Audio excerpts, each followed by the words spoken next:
قرآن کریم کی سورہ یاد میں اللہ تعالیٰ واضح طور پر فرماتے ہیں کہ ہم نے ہر قوم کے اندر نبی اور ڈر سنانے والا بھیجا۔ پھر حدیث مبارکہ سے ہمیں پتہ چلتا ہے کہ پوری دنیا کی ہر ایک قوم اور ہر ایک جگہ انسانیت جہاں آباد تھی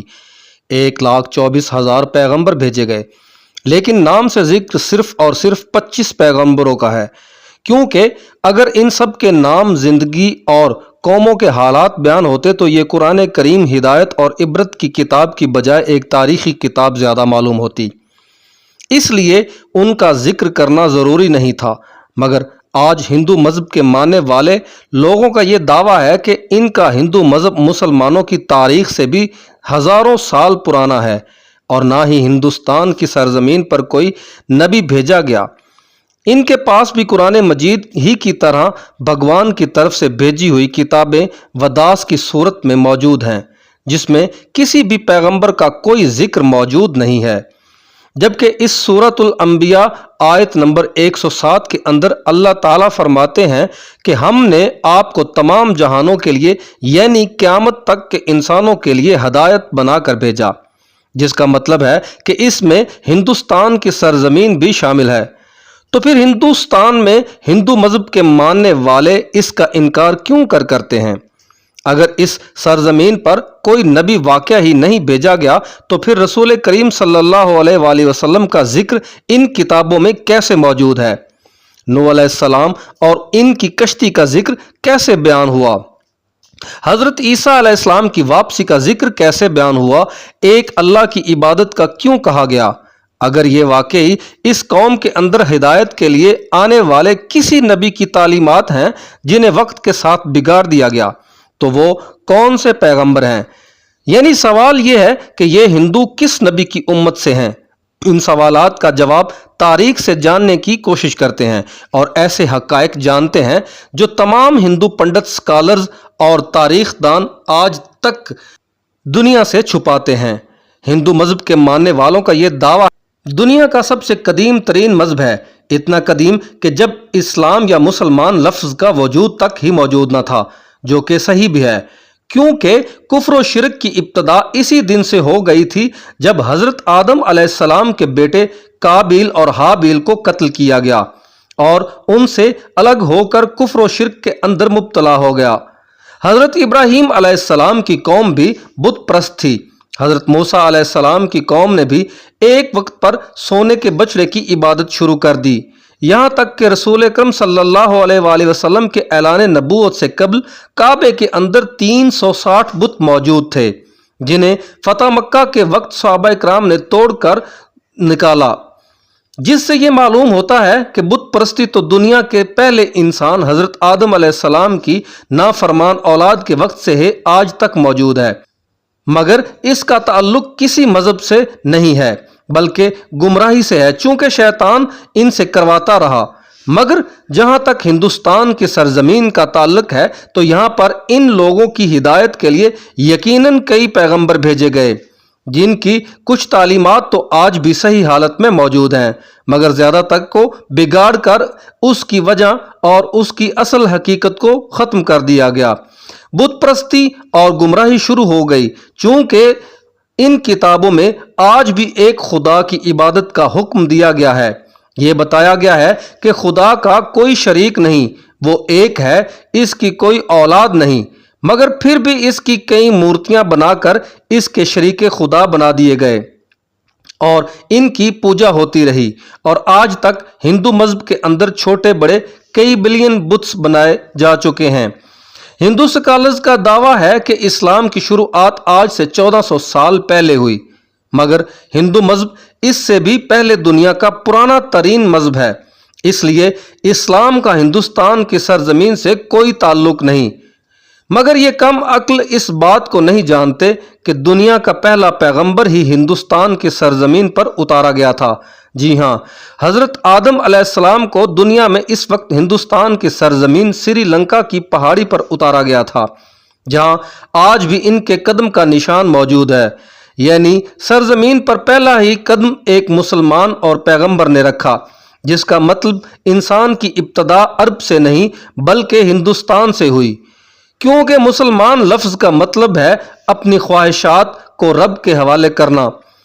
اس کا حکم ماننے والا انسان بن جانا۔ حیرت انگیز طور پر لفظ آدم بھی سنسکرت زبان کا ہی ایک لفظ ہے، جو کہ ہندوستان کی سرزمین کی زبان ہے، نہ کہ عرب کی زبان، جس کا سنسکرت میں مطلب ہے پہلا شروعاتی یا اوریجنل۔ اس لیے آدم کا مطلب ہے آدم علیہ السلام کی اولاد، جنہیں قدیم سنسکرت کی کتابوں کے اندر سبوا منو کہہ کر پکارا گیا۔ اگر ہندو کسی طرح ان کے وجود کا انکار کرنے کی کوشش کریں تو ایسا بالکل ناممکن ہے، کیونکہ ان کی مقدس کتاب رگ وید اور ویش پرانا میں آدم علیہ السلام کی تخلیق، فرشتوں کا انہیں سجدہ کرنا،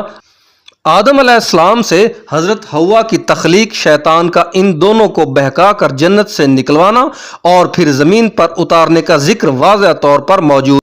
پرویش پرانا چیپٹر 427 کے اندر یہ تمام واقعات بیان ہیں، بالکل ایسے ہی جیسے کہ لکھا ہے کہ خدا نے آدم علیہ السلام کے جسم کو 2 حصوں میں تقسیم کیا، ایک کو سموا منوا یعنی آدم اور دوسرے کو فیمیل یعنی شتر و باغا بنایا،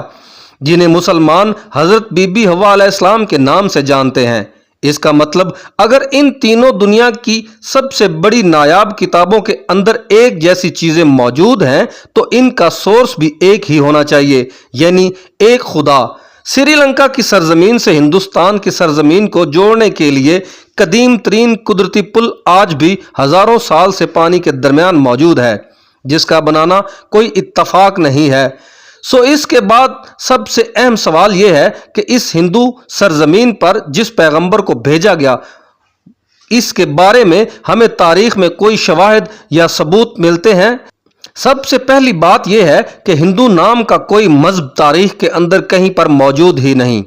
اور نہ ہی ہندو مذہبی کتابوں میں، اور نہ ہی کوئی اور آسمانی کتاب مثلا تورات، زبور، انجیل کے اندر اس کا کوئی ذکر موجود ہے، بلکہ دریائے سندھ کے پاس رہنے والے، سندھو ندی کے قریب رہنے والے لوگ اپنے علاقے کی نسبت سے ڈھام کو بگاڑ کر ہندو کہلائے جانے لگے، جبکہ اصل میں ان کا یہ مذہب سنسکرت زبان کے اندر ہندو نام سے ہی نہیں، سناتن دھرم کے نام سے تاریخ میں موجود ہے، جس کا عربی میں مطلب ہے مذہب پر قائم رہنے والا، جس کا بالکل ایسا ہی مطلب قرآن کریم کی سورہ روم کے اندر بھی موجود ہے، جہاں پر اسلام کو ہمیشہ باقی رہنے والا دین کہا گیا، یعنی سناتن دھرم کا مطلب بھی مذہب اسلام ہے۔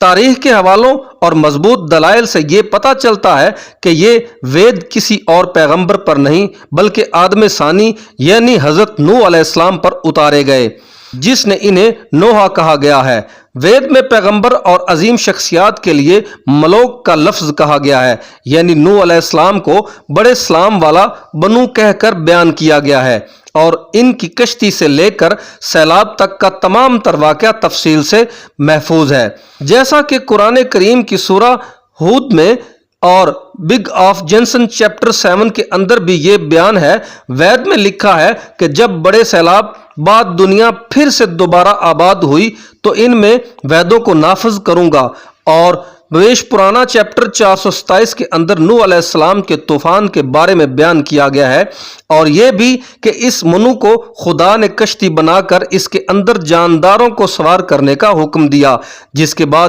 ایک عظیم طوفان آیا جس نے ہندوستان کی سرزمین کو، زندگی کو ختم کر دیا۔ لفظ نور سنسکرت زبان کے اندر بھی موجود ہے، جس کا مطلب ہے کشتی والا، وہی مطلب ہے جو کہ عربی زبان کے اندر ہے۔ اس دوران یہ وداس ٹیچر کے بارے میں بیان کر رہی ہے کہ کیسے بڑا طوفان آنے والا ہے اور کیسے ایک بار پھر انسانیت کی شروعات ہوگی۔